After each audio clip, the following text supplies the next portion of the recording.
Bueno, buen día. La idea hoy es comenzar con la cuarta charla teórica. Ya tuvimos un par de charlas introductorias y bueno, ya con la clase de Jorge del viernes pasado y esta de radiación solar, tanto ventilación como radiación solar, e iluminación, comenzamos un poco a cerrar el primer ciclo de charlas que son las más generales. Después sí ya vamos a tener una etapa un poquito más concreta sobre este, la cuestión de la integralidad en el proyecto, ¿no? Ya comenzando a trabajar un poquito más respecto a la innovación tecnológica y demás. Bueno, a ver qué voy a...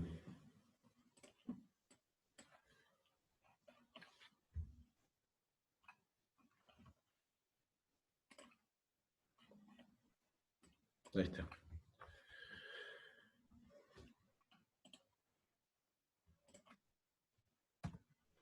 Bueno, en primer medida, tratar de conocer esta relación que tenemos, ¿no? Entre la Tierra y el Sol. Justamente es el punto esencial, el punto de partida, donde a través de generar este entendimiento de cuáles son todas las características y los fenómenos, en definitiva, que nos aportan día a día toda esa radiación, iluminación que podemos utilizar en los edificios, ¿no?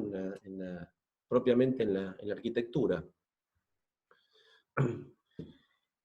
Como primer cuestión, bueno, por un lado podemos definir a dos tipos de energías posibles hoy. Por un lado, una, la que está contenida, ¿sí? Debajo de la Tierra, que obviamente es una energía de restos fósiles. Obviamente estamos hablando de energía contenida desde hace miles y miles de años, y a través de diferentes procesos, que dicho sea de paso, procesos contaminantes, bueno, es casi no podemos decir en la totalidad, pero en un gran porcentaje, la forma de tomar y utilizar esa energía en la actualidad. La realidad es que hoy estamos comenzando a transitar una nueva era, que es la nueva era solar, ¿sí? Donde el otro tipo de energía disponible es la energía más directa, es la que recibimos día a día. O sea, cada día donde tenemos la posibilidad de que el Sol impacte con su radiación sobre las distintas regiones y sobre esta geografía, bueno, ahí podemos comenzar a tomar en forma directa y así poder resolver las distintas necesidades de los recursos, sobre todo energéticos, que necesitamos para producir y para mantener y para vivir día a día. Obviamente todavía falta bastante respecto a nuevas tecnologías que posibiliten hacerlo en forma global, o sea, que sea accesible a todos. Bien, podemos un poco referirnos a un tema que ya vimos en la primera charla, ¿no? Previo a la revolución industrial, obviamente se utilizaban fuentes de energías renovables, ¿sí? Con lo cual el aprovechamiento de la radiación solar era prácticamente en forma pasiva. Luego de las revoluciones industriales, bueno, la utilización de esas fuentes de energía no renovables han ido creciendo, y el abaratamiento, por así decirlo, de esos posibles recursos, obviamente han hecho que se haya ido utilizando cada vez más y se haya ido dejando de lado utilizar los medios naturales. Bueno, una utilización de combustibles fósiles agotables, el avance de ciertas tecnologías duras, las llamamos duras porque son energías contaminantes, energías que no son propicias para un desarrollo sostenible, claro, y por supuesto la contaminación y los daños ambientales. ¿Qué podemos decir del hoy, de la actualidad o del posible futuro? Bien, de esta nueva era que se comienza a transitar, que es la nueva era solar. Aparece la utilización de fuentes de energías renovables que generan ahorro, la utilización de fuentes de energías limpias y que suponemos inagotables, el avance de tecnologías blandas ecológicas, que por supuesto es el principal punto donde deberemos crecer este, tanto en la sociedad o a nivel mundial, para que esta utilización de fuentes llegue obviamente a toda la humanidad, ¿no? Y que no sea puntualmente, hoy sabemos que poder tomar energía solar a través de las fotovoltaicas o utilizar biomasa y demás, tiene su costo, ¿no? Porque para conseguir una bomba de calor, conseguir las celdas fotovoltaicas, las baterías que utilizan litio, con lo cual, sí, está bien, podemos utilizar medios de este tipo, pero necesitamos generar una inversión que no todos pueden. O sea que está bastante claro en ese aspecto, ¿no? Bien. El sol y la radiación solar. ¿Cómo podríamos clasificar ese tipo de energías naturales o cómo se producen? Muchas ya las conocemos y están activas, ¿no? Por un lado, la energía propiamente directa del sol, ¿sí? Hablamos de la radiación electromagnética. La energía eólica, ¿sí? Que es la consecuencia, obviamente, del desigual calentamiento de la superficie de la Tierra y provoca estos desplazamientos que Jorge ya algo explicó al respecto en la clase pasada, pero obviamente sabemos que todo está definido por la radiación. O sea, en definitiva, muchas cuestiones que tienen que ver con el calentamiento, el sobrecalentamiento o no, dependen justamente de modificar otros fenómenos. La energía hidráulica, ¿sí? Obviamente, esta también la conocemos y bastante. La energía maremotriz, esta está muy poco utilizada, pero ya en algunos países, Holanda, Japón, utilizan, ¿sí? Energía maremotriz. Obviamente el movimiento de las olas puede producir un movimiento de diferentes elementos y partes que puede generar energía en forma natural. Y la biomasa, que también la hemos conversado en las clases anteriores, ¿sí? Donde obviamente sabemos que se puede utilizar bastante, ya que la Tierra a pocos metros de la superficie tiene una temperatura constante. Bien, hablamos de energía solar, hablamos de las energías primarias, ¿sí? Si las dividimos en cuatro, hablamos de la fuerza del agua, la del viento, las radiaciones solares y la biomasa. Aparece una transformación natural de la energía, ¿sí? Diferentes fenómenos que se producen en base a estas energías primarias, y la transformación técnica. Cuando hablábamos recién de las tecnologías, bueno, hablábamos puntualmente de estas transformaciones técnicas. Acá ya sí, obviamente hay que tener acceso. Hablamos de centrales hidráulicas, centrales eólicas, fuerzas de olas marinas, bombas de calor, colectores solares, las celdas fotovoltaicas, centrales térmicas y la transformación en combustibles. Bien, un poco un resumen, ¿sí? de todo este balance, todo este equilibrio que en definitiva sucede, no siempre con los mismos valores, obviamente depende de la ubicación y de la región, pero en general, si podemos tratar de trazar un balance, un equilibrio, bueno, funciona. Aparece tanto la energía radiativa como la calorífica. No toda termina siendo absorbida por la superficie terrestre, ¿sí? Aparece el reflejo, aparece la refracción, y obviamente todos los condicionantes que tienen que ver con cuestiones térmicas, por ejemplo, respecto a temas de la evaporación y demás, toda esta cuestión de los gases invernaderos y cómo afectan, ¿sí? a toda esta radiación. Con lo cual, obviamente cualquier diseño de edificio y parte construible tiene referencia o relación con este supuesto balance, con lo cual podemos decidir qué tomar y qué no.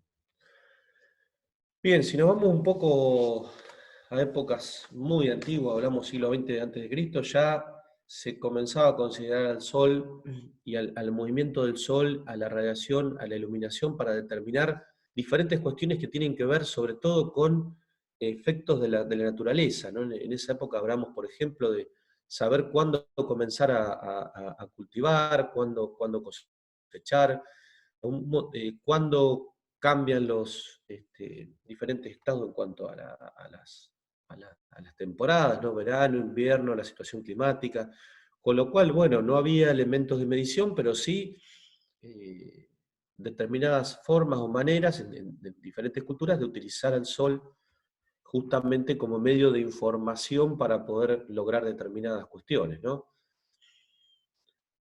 También, esto es en Nuevo México, estamos hablando del año 800, ¿no? Diferentes poblaciones sin ningún tipo de energía artificial, con lo cual directamente el diseño completamente de estos poblados estaba referido al movimiento del sol, puntualmente, ¿sí?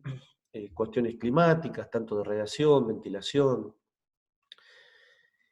Y esta comparación de estas imágenes tiene que ver como en muy pocos años, porque si nos referimos a toda la historia de la humanidad, estamos hablando de 1920 y estamos hablando ya prácticamente del siglo XXI, ¿sí? Como Perret en París, estos son unos ateliers, unas fábricas donde prácticamente no se utilizaba la iluminación artificial, con lo cual realmente se construía de una manera donde los recursos artificiales, en este caso la energía era muy costosa, ni hablar en época de preguerra y Segunda Guerra Mundial, y cómo en pocos años la utilización de esos recursos, un supuesto abaratamiento que después se terminó, o nos terminamos enterando de que en realidad la energía no era barata y que no es barata para nadie, con lo cual, bueno, apareció esta transformación en la arquitectura, ¿no? Por un lado aparece esta búsqueda de la iluminación natural, cenital y demás, y acá hay más de 300 personas trabajando,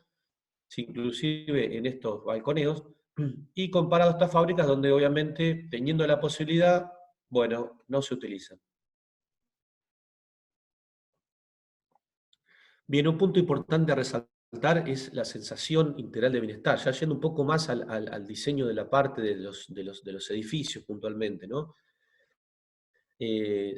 Sabemos que existen estímulos, siempre estamos rodeados y que el ser humano está obviamente, estamos constantemente ligados a estas cuestiones. Podemos hablar de estímulos hidrotérmicos, acústicos, lumínicos, olfativos. ¿Sí? Son cuestiones, justo el otro día estábamos en una habilitación de PFC, y bueno, es un tema que justamente lo charlábamos, ¿no? Que nunca dentro de la integralidad de la arquitectura tratamos de incluir estas cuestiones dentro de los edificios que diseñamos. Y justamente es una situación muy importante, ¿no? ¿Qué se siente en ese espacio, ¿no? El nivel de luminosidad muchas veces define cuestiones esenciales, ¿no? Bueno, los órganos receptores, la excitación, la transmisión de la señal hasta el cerebro, imagen del fenómeno, respuesta al estímulo. Y bueno, ahí aparece el factor ambiental, la cuestión de si nos sentimos confortables o no confortables con ese ambiente. En el caso de ustedes que están rediseñando una vivienda, justamente creo que el otro día estábamos conversando, bueno, ¿qué pasa dentro de la zona de dormitorio, la zona más de confort y de estar diario, comedor, en un sector de cocina? Bueno, todos merecen el mismo tratamiento, la misma iluminación natural, ventilación. ¿Qué nivel de confortabilidad defino para ese proyecto? ¿Lo dejo librado al azar o lo puedo definir como proyectista? Bueno, la determinación de la posición relativa del Sol, por lo menos entenderla y qué pasa obviamente con la situación de verano-invierno, otoño-primavera, cuándo son los cambios y por supuesto la incidencia de la radiación solar sobre nuestro edificio. Sabemos muy bien que tanto en invierno como en verano varían la cantidad de horas eh, este, bastante, en un gran porcentaje, a veces hasta un 30, un 40, un 50%, y en los polos podemos hablar de que casi un 90%, donde tenemos algunos días que el sol está a la vista prácticamente las 24 horas, y en el invierno pasa lo mismo, tenemos varios días sin poder ver al sol, o sin recibir, mejor dicho, radiación, con lo cual un poco entender qué pasa respecto a los cambios, ¿no? Tanto en los solsticios de verano como en los solsticios de invierno, y los equinoccios, bueno, nos dan también, no solo respecto a la iluminación, sino también obviamente a la potencia de esa radiación, ¿sí? Bueno, la incidencia solar y esta cuestión de un poco entender las horas de luz y también, obviamente, ciertos cálculos que podemos hacer bastante simples eh, respecto a la consideración en cuanto a la inclinación con la que recibimos esa radiación. Distintos elementos que podemos utilizar, herramientas, ¿sí? Ya hoy, obviamente, muchas herramientas referidas a software, ¿sí? Puntualmente, y otras herramientas ya un poco más mecánicas, ¿no? El famoso Lidón y, bueno, la posibilidad justamente de poder realizarlas en ensayos concretos con maquetas. Bien, la condición de luminosidad, cuando hablamos de luz natural, ¿no? Creo que un poco esto quizás algunos ya lo conocen, hasta lo pueden haber visto en el colegio, pero no está mal un poco refrescarlo. El espectro electromagnético, ¿qué es lo que vemos? ¿Sí? Obviamente, toda esta situación de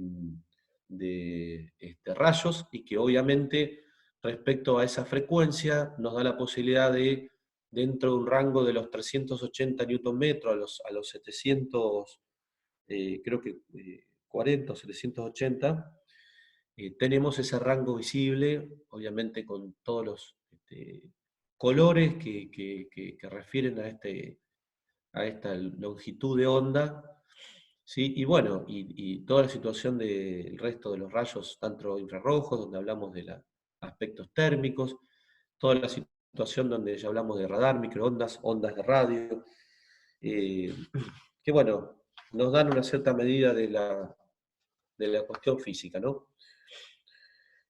Y un poco combinando con esta temática, este tema del comportamiento térmico de los edificios, porque esta situación de radiación solar obviamente impacta, genera diferentes situaciones que en muchos casos son aprovechables o no, y que refieren a cómo diseñamos esos espacios, tanto en los espacios con sus situaciones de envolventes opacas, translúcidas, y justamente cómo están compuestos y qué herramientas utilizamos para tratar de obtener mayor radiación, menor, tamizarla, filtrarla. Generalmente hablamos de dos factores, ¿sí? Los extrínsecos y los intrínsecos. Cuando hablamos de los extrínsecos, hablamos de los fenómenos exteriores, ¿sí? Claramente, la variación de la temperatura exterior en el edificio propiamente. Cuando hablamos de los intrínsecos, hablamos de las pérdidas caloríficas que produce ese edificio. O sea que, como bien dice acá, dependen del tipo de edificio. Ahí ya entra en juego la geometría y la constitución física. O sea, qué tipo de materiales utilizamos. Cuando hablamos de coeficiente volumétrico, ¿sí? Que hablamos de las pérdidas de calor, se puede medir, ¿sí? Es el coeficiente de calor G. Bien, ¿de qué depende? La superficie de intercambio con el exterior, realmente hablamos de toda la envolvente y cómo se compone, el volumen que la encierra, la resistencia térmica de las superficies opacas y transparentes y el grado de renovación de aire. Bien, nosotros, como ya hemos aclarado, realmente nunca llegamos a cálculo, pero esta es una fórmula muy simple que la pueden encontrar en cualquier lado y para hacer un cálculo rápido, que es tratar de entender el comportamiento térmico de ese edificio, ¿sí? Que es el flujo de calor, ¿sí? Obviamente resulta de la multiplicación del coeficiente de transmisión de calor volumétrico por el volumen en metros cúbicos, y aparece la temperatura de aire interior restándole la temperatura del aire exterior. En esta ecuación muy simple, ¿sí? No se tiene en cuenta la capacidad térmica del edificio, las posibles ganancias solares que dependen de las herramientas que diseñemos en toda la envolvente, y las ganancias internas que contribuyen, por supuesto, ¿no? Cuando en una cocina aparece un horno prendido, o diferentes elementos que generan cierto calor. Bien, ¿cómo es la transmisión de calor por la envolvente? Nosotros siempre tratamos de centrarnos, a pesar de trabajar con la integralidad, tratar de centrarnos un poco más en la envolvente, que es justamente la piel, es el elemento que diferencia el interior con el exterior. Bien, aparecen diferentes factores, ¿sí? Que lo podemos definir: las ganancias de calor por energía solar, las ganancias internas de calor, las ganancias o pérdidas de calor por conducción, las ganancias o pérdidas de calor por ventilación y las pérdidas de calor por evaporación. Quizás si no realizamos ningún cálculo, por lo menos lo importante es tener en cuenta qué situaciones se dan y por lo menos cuáles son las estrategias fundamentales, ¿sí? Y para finalizar, respecto al comportamiento térmico, podemos definir en tres. Por un lado tenemos el aislamiento resistivo, ¿sí? Que, bueno, obviamente, lo pueden leer, ¿no? Reduce el flujo de calor mediante la alta resistencia térmica del material que lo compone, ¿sí? O sea, materiales que tienen una baja conductividad térmica. De esta manera, obviamente, a través de las pequeñas células de aire inmóvil, se logra impedir que haya una transmisión por convección. El aislamiento reflectante, ¿sí? Estamos viendo esta imagen de la izquierda, que es una típica lámina de aislante, no voy a decir la marca, puede ser cualquier marca, con una espuma, ¿sí? Obviamente que tiene pequeñas células de aire inmóviles contenidas, y está en este caso recubierta por una lámina de aluminio en la parte superior. Cuando hablamos de elementos reflectantes, justamente nos referimos un poco a esto, ¿no? A materiales con características que justamente reflejan, ¿sí? Y no tienen emitancia, con lo cual logran reflejar cierta, digamos, producción calorífica del elemento cercano y no emitirlo hacia lo siguiente, en este caso, supongamos esta aleación colocada en una cubierta, ¿sí? Una cubierta, imaginemos, de chapa que calienta muchísimo, obviamente, colocar este elemento con la lámina de aluminio hacia la parte superior, obviamente refleja, ¿no? Y bueno, logra que no exista mucha emitancia de ese calor. Para finalizar, el aislamiento capacitivo. Obviamente este es el más conocido, y también en la antigüedad, ¿no? Cuando vemos esos edificios con esa gran masa muraria.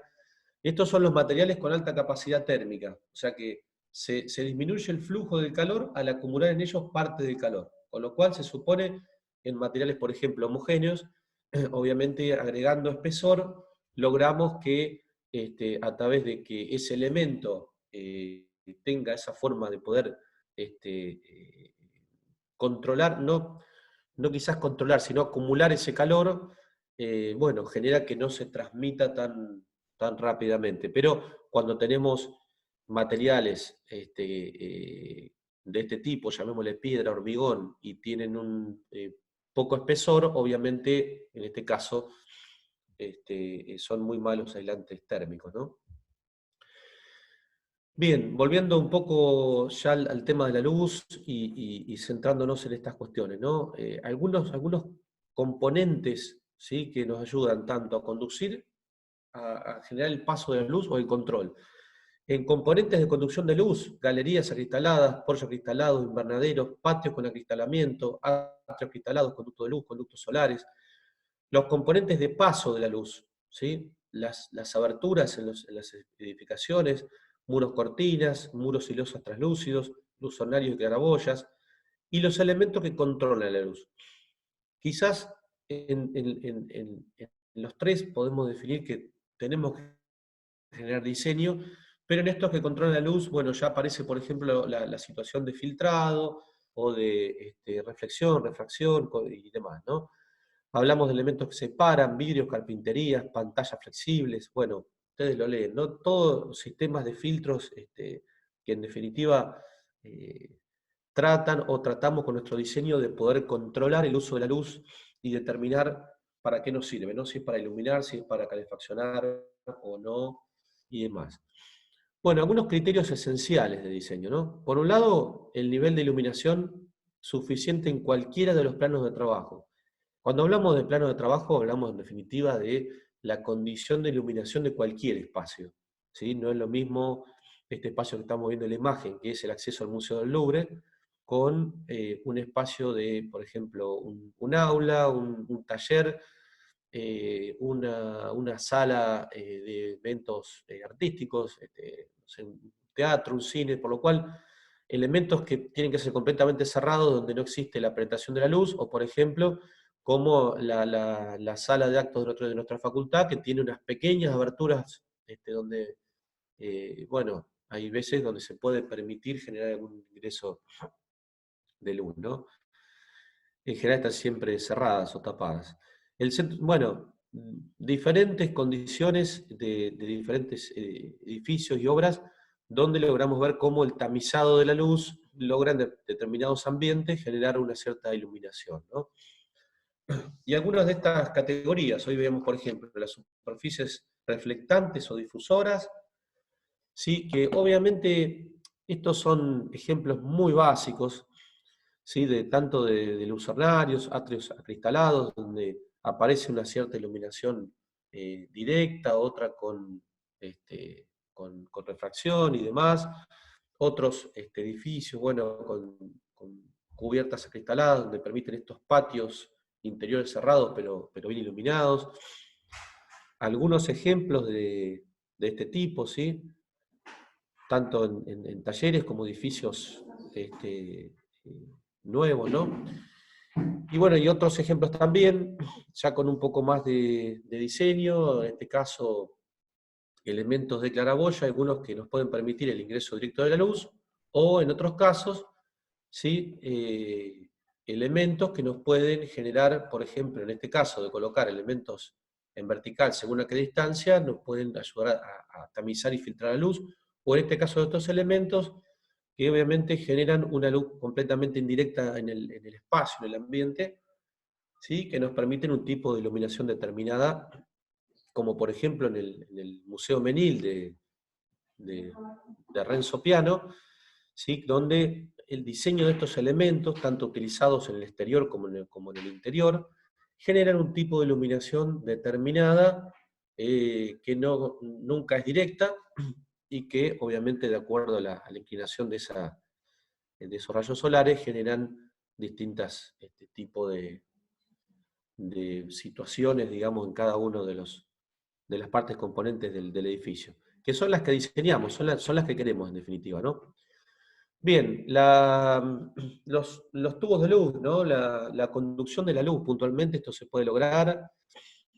En general son poco utilizados en nuestra región, pero en algunos países de Europa se utiliza bastante, sobre todo en países donde tienen mucha nubosidad, poca iluminación directa de la radiación solar, y bueno, sirven, realmente se utilizan bastante. Algo mostró Jorge respecto a la ventilación en la clase pasada, porque acá un poco se combinan los sistemas de captación solar, ¿sí? Con justamente situaciones que tienen que ver tanto con la iluminación y con la ventilación. Cuando hablamos de sistemas de captación directa,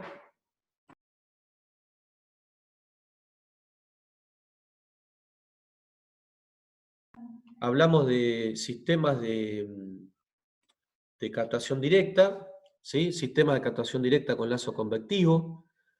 Creo que esta Jorge también la mostró, y la diferencia que tenemos con la captación retardada por acumulación, cuando aparece algún elemento que puede justamente, hoy hablábamos del aislamiento capacitivo, ¿no? Elementos que puedan justamente contener esa energía, ¿sí? Que retarden un poco ese traspaso, por lo cual cuando no hay radiación solar, por ejemplo, en la noche, puede seguir emitiendo ciertas emisiones caloríficas para poder calefaccionar el espacio, ¿no? Y los sistemas de captación directa con acumulación y lazo convectivo, que bueno, combinan las dos anteriores, ¿no? Bien, bueno, algunas otras estrategias que dependen, por supuesto, de lucernarios pivotantes, diferentes condiciones de diseño que por ahí generalmente lo que hacen es diferenciar la condición de verano y de invierno y cómo queremos utilizar esa radiación. Algunos ejemplos muy típicos son bastante cerrados, pero bueno, es una mínima clasificación, ¿no? De parasoles horizontales, verticales, parasoles mixtos en cajas, otros que ya comienzan a tamizarse con lamas. Por supuesto, dependen de en qué cara o de parte de envolvente, y si hablamos de qué sector del edificio está puramente, digamos, orientado a la mejor orientación en cuanto a la radiación solar, cuáles son las que están en sombra y demás. Hay una Carta Europea de la Energía que me parece que es bastante interesante conocerla, ¿sí? Que es la Carta Europea de la Energía Solar en Arquitectura y Urbanismo, que generó como el inicio de todo lo que hoy conocemos, ¿no? Y que refiere a ciertas condiciones y ciertas recomendaciones para los proyectistas, sobre todo, que tiene que ver, ¿no? Con cuestiones que refieren a los flujos energéticos y materiales, ¿no? El empleo de las energías respetuosas con el medio ambiente, eh, bueno, y sobre todo respecto a la educación y el perfeccionamiento de los arquitectos, ¿no? Que justamente esta es una cuestión que tratamos de hacer, tanto desde desde la electiva, desde el curso de posgrado que llevamos adelante con Jorge y demás. Pensamos que, bueno, realmente nos falta bastante, ¿no? Nuestra formación de base es justamente de base, significa que es básica, y para realmente tener con una incorporación real de criterios y herramientas a utilizar, tenemos que eh, seguir estudiando y educándonos, ¿no? Bien, datos climáticos, grados de exposición y orientación de espacios abiertos, el emplazamiento, la geometría, las dimensiones y la volumetría de los edificios, la inercia térmica, ¿sí? En la masa de la Tierra, bueno, la persistencia de una cultura edificatoria y su patrimonio arquitectónico, un poco lo que veíamos de la arquitectura vernácula, ¿no? La materialización de los edificios, ¿sí? Referido casi un poco más puntualmente a la parte estructural, a los materiales y demás. Eh, bien. Bueno, y la idea ahora es ver algunos ejemplos, ¿sí? Que nos puedan un poco llevar a entender un poquito más algunas situaciones. Este es un ejemplo muy interesante, es la Lighthouse en Reino Unido. Principalmente es uno de los pocos proyectos a nivel mundial que están considerados con estándar de nivel 6, que es carbono cero, significa que el mismo edificio produce su propia energía para poder ser utilizado, con lo cual no es un tema menor. Obviamente vamos a ver que el edificio no utiliza 100% sistemas pasivos, sino que también se complementa con algunos sistemas artificiales, con lo cual podríamos decir que es un sistema híbrido. Bien, esta vivienda está ubicada en un clima marítimo, templado, ¿sí? Eh, Hablamos de unas temperaturas medias en general de 5 grados. Bueno, acá ellos tienen, obviamente, el invierno está en nuestro verano y el invierno de ellos está cambiado, por supuesto, ¿no? Está en el hemisferio norte. Posee un clima moderado, 5 grados más o menos en promedio en invierno y 23 en verano. Generalmente es una zona con cielos predominantemente cubiertos, con muchísima nubosidad, ¿sí? Bueno, hablamos del nivel 6 de carbono cero, exigen la generación in situ de la energía eléctrica. Este proyecto tiene una cualidad muy importante que refiere o sea, inicialmente al diseño respecto a la generación de un tubo de luz y ventilación que se puede ver en la parte central de la vivienda, ¿sí? O sea que va desde el nivel inferior a los dos niveles superiores, obviamente conectando, uniendo todos los ambientes y logrando poder generar un cierto control a través de la envolvente y de ese elemento superior, ¿sí? Con sistemas de apertura y cierre y demás, lograr determinadas condiciones según la época del año. Fueron técnicas utilizadas en madera, técnicas de prefabricación. El proyecto en sí es bastante simple, tiene obviamente, como verán, diferentes condiciones a la mejor orientación, con un sistema de envolvente bastante más liviana, aunque esté tamizado con lamas, y un sector un poco más cerrado, con un poco más de masa térmica en la peor orientación. Y el funcionamiento, ¿no? Como decíamos, sistemas activos y pasivos. Algunos sistemas que funcionan naturalmente y otros que son accionados, ¿no? Cuando hablamos puntualmente de sistemas activo, ¿no? Bien, se puede ver, por ejemplo, en la cubierta de la vivienda un sistema de paneles, ¿sí? Que son paneles llamados, bueno, tiene un nombre bastante especial, Thermaway, que son paneles que absorben el calor durante el día y lo purgan, y purgan esa ventilación durante la noche. O sea que toman energía, la pueden trasladar hacia el interior de la vivienda, pero con la ventilación pueden ir, digamos, generando una cierta renovación de aire de toda esa cubierta ventilada. Bien, acá se ve una imagen del captador de viento, del sistema de captador de viento y tubo de iluminación. Obviamente aparece un sistema constructivo acristalado, un sistema de ventilación que obviamente no es permanente, sino que tiene un sistema de apertura y de cierre de acuerdo a la condición del edificio. Esta es la imagen de la cara posterior, también aparece el tubo de iluminación. Toda la vivienda está aislada y recubierta con un sistema de lamas que permite que tanto no solo la cubierta, como decíamos, aparece ventilada, sino que todas las envolventes también verticales lo están, ¿no? Bueno, hablábamos de las estrategias pasivas y las activas, ¿sí? Y de un diseño híbrido, por así decirlo. Bien, ¿cuáles fueron esas estrategias puntualmente? Grandes y seguras aberturas de ventilación, las ventanas no son muy grandes, la protección solar, electrodomésticos de bajo consumo, y estas superficies en la cubierta que hoy nos referíamos, que absorben el calor durante el día y purgan la ventilación para eliminar ese calor durante la noche. Bueno, un resumen de cómo funciona esta vivienda: aparecen bombas de calor, aparecen elementos donde pueden refrigerar y calefaccionar en forma natural. Y bueno, todo el supuesto movimiento del aire tiene vientos predominantes desde la zona frontal, con lo cual aparece un ingreso de aire y aparece un egreso del aire viciado. Algunos otros ejemplos interesantes también, ya por ahí no tanto referido al diseño pasivo, pero sí un poco referidos a la situación de qué queremos de cada uno de los espacios, ¿no? Estos son algunos edificios que no hay tanta información, obviamente son de países que por ahí no conocemos mucho los autores y demás, pero que son muy interesantes, ¿no? Porque refieren a la incidencia solar de la radiación en diferentes espacios que son transformados y que nos dan una situación diferente de confort en espacios semicubiertos.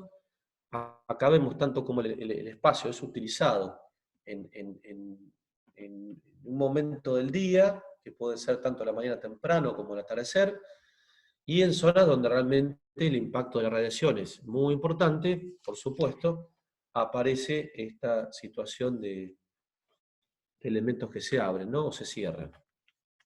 La mezquita del Profeta en Arabia Saudita. Este es otro ejemplo muy interesante, que es el Departamento de Arte Islámico en el Louvre.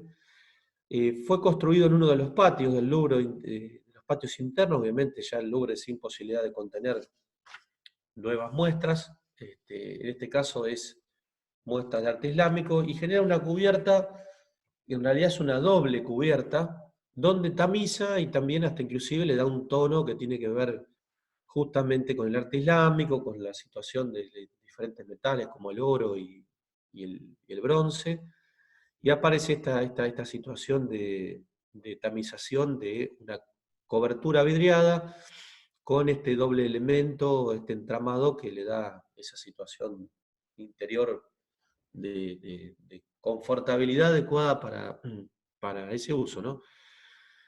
Bueno, otro ejemplo muy interesante, pero ya hablando de alta tecnología, el Instituto del Mundo Árabe de Jean Nouvel en París, ¿no? Esta fachada cuasi uniforme de módulos, pero que comenzamos a ver que empiezan a aparecer elementos completamente cerrados, otros semiabiertos, y que dependen de una situación ya con con celdas, digamos, automáticas, donde cuando falta luz abren y cuando hay mucha iluminación y radiación comienzan a cerrarse, y esto es programable en cada ambiente. Estas son las circulaciones que van a los baños, con lo cual, bueno, inclusive el uso de la biblioteca también aparece con esa tamización, y que ante una gran radiación aparece el cierre, o por falta de luminosidad la apertura, ¿no? Este es el edificio que comentaba Jorge al principio, cuando estábamos charlando, para los que se conectaron temprano. Es la Fundación Joan Miró, en Barcelona. Es un edificio bastante interesante, sobre todo por la particularidad del tratamiento de la luz. Sabemos que es un museo, tiene estos elementos que generan cierta iluminación, están obviamente controlados por cierta situación de lamas, en este caso son lamas verticales, móviles. Estas son imágenes de la azotea. Bien, y en los espacios interiores comienzan a aparecer iluminación natural, tanto en sectores donde aparecen determinadas muestras que pueden justamente tener una situación de iluminación un poco más concreta, y otros donde se desarrollan estos elementos de cubierta que poseen iluminación cenital en sus extremos, ¿no? Acá se ve un corte y se ve cómo se genera esa iluminación, ¿sí? Que es indirecta, y que justamente no aparece un acristalamiento directamente, sino que aparecen elementos de lamas verticales que permiten poder tamizarlo, ¿sí? Bueno, este es un ejemplo muy interesante también, de diseño pasivo, y cómo tratar a la radiación solar, a la ventilación, y cómo justamente lograr esa situación de confort de espacios. Este es un patio exterior, nos estamos refiriendo a la Casa Vicens de Antoni Gaudí del año 1888. Esto está en Barcelona, en un barrio que se llama Gracia, que es un barrio que está en la ladera de una montaña, con lo cual en esta época, finales del 1800, con muy pocas construcciones en la zona. Ahora el edificio está completamente rodeado de edificios, pero en su momento recibía la brisa marítima, esa brisa mediterránea, algo seca, con lo cual los espacios en verano sobre todo solían ser bastante secos. Bueno, Gaudí ideó estos sistemas de elementos móviles que controlan y filtran la radiación solar directa para generar cierta situación de sombra en el interior, y este sistema que estamos viendo de elementos metálicos como una rueda metálica, ¿sí? Es un elemento que se baña en agua, y con la ventilación y con la radiación de los vientos mediterráneos, que justamente provienen e impactan sobre el frente de la vivienda, logran penetrar en este espacio y humidificarlo, con lo cual aparece una tamización de la luz y aparece una humidificación del espacio con un sistema tan simple como una fuente, ¿sí? Este elemento que obviamente tiene todo un sistema de pequeños caños en forma radial que están agujereados, y esa pequeña gota de agua, ¿sí? que moja, que humidifica este elemento, es ingresado por el viento al ambiente. Con lo cual, eh, podemos ver que esta situación de lograr diseño pasivo no tiene que ver con, ya lo venimos repitiendo, ¿no? Con la innovación puramente de tecnologías nuevas. Este es un edificio muy interesante, es un edificio nuevo, 2016-2017, de Joan Pascal. Es la rehabilitación de la Casa de la Lactancia, es un edificio muy antiguo, ¿sí? Un edificio histórico de Barcelona, y lo que vamos a ver es este edificio que se ve, digamos, por detrás, que es la ampliación en 3 plantas. Es un edificio que logra tomar el patio interior, tiene un atrio central con una cobertura vidriada, ¿sí? Y logra generar un exterior en un interior, obviamente tratando de utilizar la radiación solar, provocando un efecto invernadero y trabajando con las ventilaciones. Técnicas constructivas, bueno, completamente innovadoras, trabajando con técnicas en seco, en este caso con estructuras metálicas. Y bueno, ¿cómo trabaja este edificio? Obviamente con algunas cuestiones que tienen que ver con energías renovables, ¿no? Como estas celdas fotovoltaicas que se ven en este sector de cubierta, pero aparece la tamización de la luz con una protección solar y acústica. El edificio está en el centro de Barcelona, con lo cual, a pesar de estar retirado de la línea frontal, bueno, aparece una situación de filtro acústico y filtro solar. ¿Sí? Aparece esta situación de efecto invernadero que también impacta sobre la otra cubierta vidriada y genera una situación de calentamiento que logra mejorar las condiciones del edificio. Y por supuesto de la ventilación en situaciones de verano, donde necesitamos justamente lograr calefaccionamiento, intercambio de aire, bueno, también lo puede lograr. Y aparece la técnica constructiva, ¿no? O sea que siempre acompañamos el diseño pasivo con técnicas constructivas adecuadas, donde pueda aparecer innovación o no, pero que refiere a que todos los criterios y herramientas que tratamos de utilizar, que justamente se puedan lograr. Bueno, no sé cómo con el tiempo vengo bien, ¿no? Ya este es el último ejemplo. Es la Capilla del Retiro, es un santuario en Valparaíso, está cerca de Valparaíso, no está tan cerca, serán 40, 50 kilómetros. Es de unos arquitectos chilenos, es un edificio muy interesante porque justamente el proyecto se basa no solo en la materialización, sino en la luz, ¿sí? Y cómo justamente provocar iluminación natural y la condición adecuada para un edificio de este tipo, ¿no? Un edificio, cuando lo vemos, es un edificio enterrado, lo vemos desde el horizonte, un edificio completamente cerrado, ¿sí? Y sin embargo, a pesar de ello, bastante iluminado, ¿sí?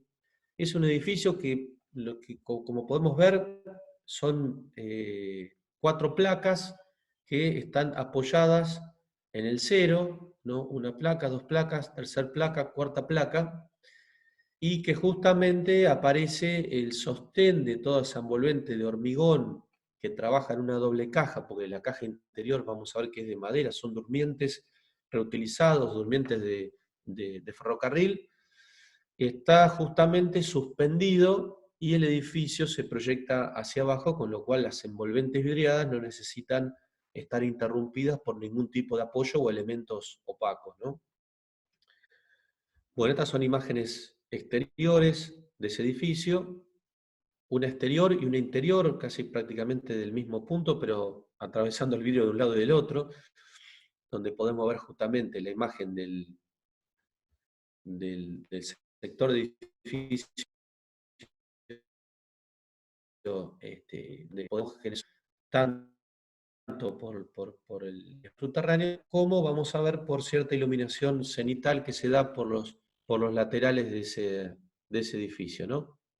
Aparece una doble caja, una envolvente mucho más liviana, en madera, ¿sí? Y una envolvente en hormigón, que son estas placas que le dan el sostén, y toda la estructura metálica que genera el sostén de la cubierta.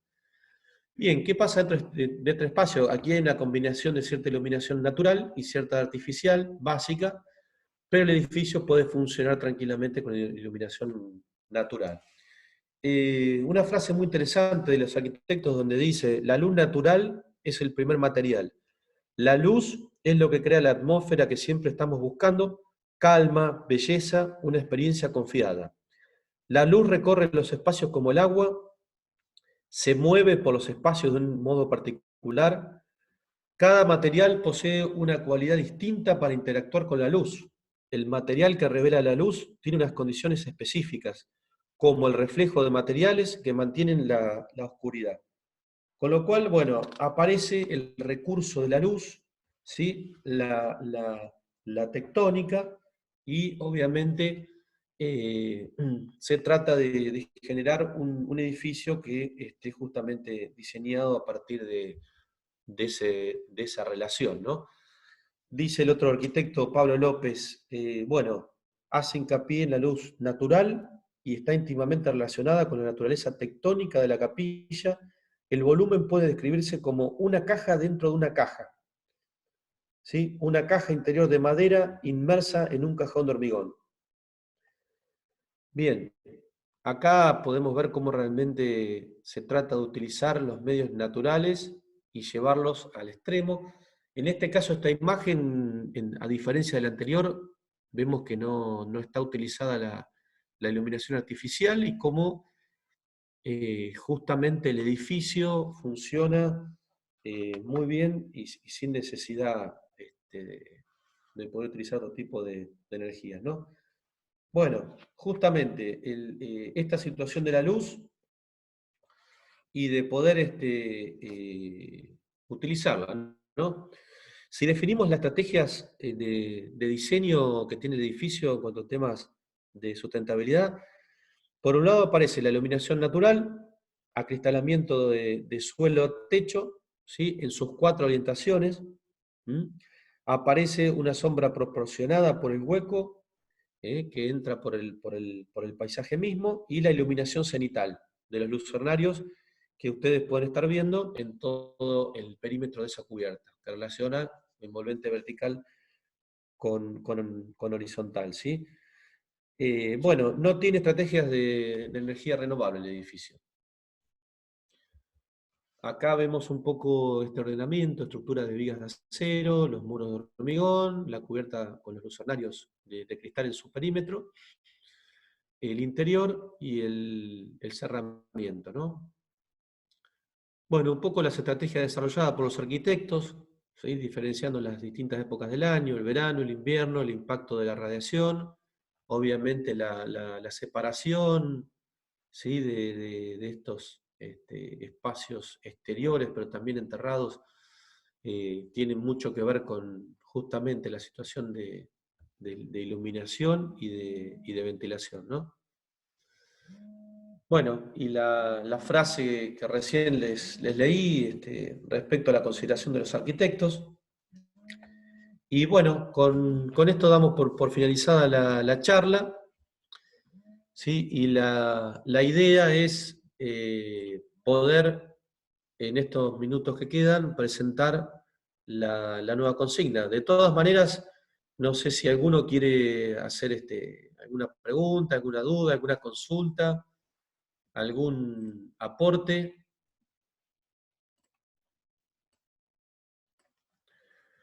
Bueno, si te parece, Jorge, podemos presentar la nueva consigna. Dale, vale, bueno. Bueno, la próxima consigna, que es la número 5, lo que va a tratar es de una preentrega. Es una preentrega de los temas abordados hasta el momento. Es una entrega que se va a hacer de acá a 15 días. Y lo que pretendemos en ello es que lo que haya es una profundización, una revisión y por ahí mejoramiento de los aspectos ya tratados. ¿Y cómo consta esto? Bueno, son de las consignas anteriores, es decir, la 3 y la 4, donde veíamos las cuestiones de propuesta de diseño general y las otras que tenían que ver con la ventilación.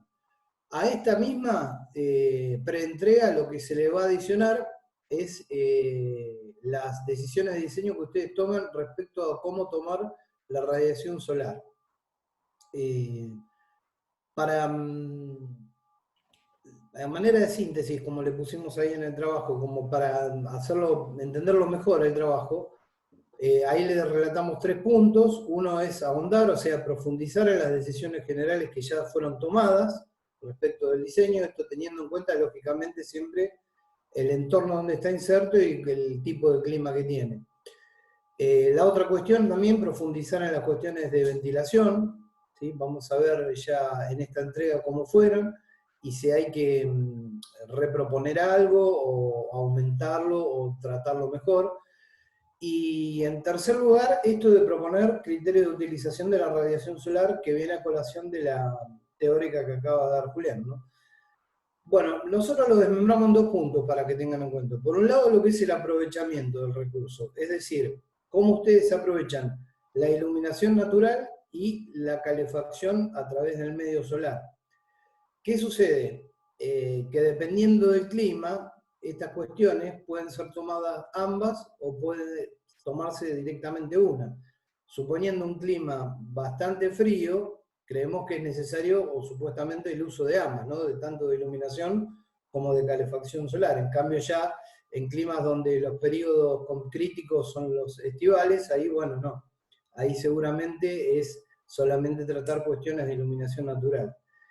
Y la otra cuestión tiene que ver con la protección solar, ¿no? Aquellos elementos que se planteen, dispositivos, estamos hablando de tamaños de ventana, la forma de ventilar que tiene mucho que ver, y después el uso de algún tipo de estrategia como pueden ser, no sé, parasoles, aleros, filtros a través de la vegetación. Bueno, hay muchos modos de establecer lo que es la protección solar. Todo esto, claro que se va a ver conjugado con elementos de ventilación. Al tratarse, por ejemplo, de aberturas o de protección solar, van a ver que más o menos se van a encontrar aliados y a veces van a ser como contradictorios y aspectos de ciertas cuestiones, por eso hay que tener cuidado cómo uno lo planifica. Bueno, acá les pusimos las condiciones de entrega, formato PDF, hoja 3, como venimos trabajando. Le vamos a pedir una breve reseña escrita, a manera de síntesis de cuál es la idea. No mucho, nos gusta más verlo dibujado para entenderlo, pero bueno, siempre hace falta por ahí escribir alguna cuestión como para que se entienda mejor. Un esquema de implantación y después plantas, cortes y vistas en escala 1:100. A continuación, esto no es obligatorio, se lo sugerimos porque simplifica mucho la idea. El uso de gráficos como por ejemplo flechas o simbologías, que tienden a explicar alguna cuestión en particular, como ejemplo la trayectoria de la entrada de aire, la salida de aire cálido, la forma en que se ilumina el ambiente, si están aprovechando la recolección de agua de lluvia para algún tratamiento, bueno, también. Y ahí le dejamos, bueno, más o menos con qué colores poder utilizarlo. Le repito, no es obligatorio, pero ayuda bastante. Bueno, como ya dijimos, la fecha de entrega es el 8 de mayo, así que tenemos 15 días dentro del horario de lo que es la cursada y vamos a habilitar la carpeta con el trabajo práctico durante el día para que ustedes ya puedan tenerlo a mano. Bueno, Julián, más o menos eso. Bien, acá para agregar algo importante, como bien comentaba Jorge, esta etapa llegamos a la quinta consigna, pero claramente, sobre todo porque aparece este espacio de 2 semanas, tiene en cierta manera la condición de preentrega justamente por lograr o por tratar de lograr esa integralidad entre todas las consignas que ya vienen trabajando. En definitiva, sería una consigna resumen, a pesar de que incorpora, como bien decía Jorge, los aspectos que hoy veíamos en la teórica, pero incorpora todo lo anterior. O sea, el crecimiento debe ser incremental, ¿sí? Y es la condición primordial para pasar a la siguiente etapa, que es la que comenzaremos luego del 8, donde justamente nos vamos ya un poco a centrar más en cuestiones de innovación y en las posibilidades tecnológicas y demás que posibiliten todas estas herramientas que ustedes están previendo, ¿no? Hay una consulta en el chat que dice, si el archivo con las correcciones que hizo el docente se debe subir a Classroom o puede ser enviado por mail. Una vez subiera tarea asignada a Classroom, ya no es posible volver a cargar un archivo, sino solo hacer... Las consignas que ya han subido, no les pedimos que las vuelvan a corregir de a una, sino que la corrección de todo lo que se les marcó, recomendó y demás, la van a reflejar en esta que viene el 8. ¿Se entiende? O sea, no pierdan tiempo en corregir cada una de las consignas si se les marcó algo o les faltó algo. Ya están, esas consignas ya están entregadas, forman una especie de esquicios, consignas, con lo cual la idea no es corregir de a una en forma separada, sino que todas esas correcciones tómenlas y la utilizan para el trabajo que van a entregar el 8. ¿Sí? Claro, Bueno, yo un poco apuntean que es un proceso evolutivo esto, entonces las cuestiones por ahí que observábamos en la corrección de cada una de las entregas, precisamente era como para que puedan seguir avanzando en el trabajo, no correcciones puntuales que se deban hacer y volver a subir, ¿sí? Claro, sí. Bueno, si no hay más dudas o consultas, la idea es, a ver, son las 9:39, la idea es entre las 10:10:15, más o menos, cada docente dispondrá de eso, y lo informará cada uno a través de Classroom, reunirse por Zoom, o por otra plataforma, no sé, la que refiere a cada docente. Así que la idea ahora es reunirnos por comisión y quizás despejar algunas dudas más puntualmente, y en grupos más pequeños, así es un poco más de ida y vuelta, ¿no? Sí, sí, Bueno, lo que particularmente me gustaría que también hablen los chicos, ¿no? O sea, que expongan los trabajos que ya subieron por ahí al Classroom como para poder, en base a eso, corregir no solo cuestiones puntuales, sino cuestiones generales. Me gustaría ver por lo menos uno de cada región, bien. ¿no? Por ejemplo,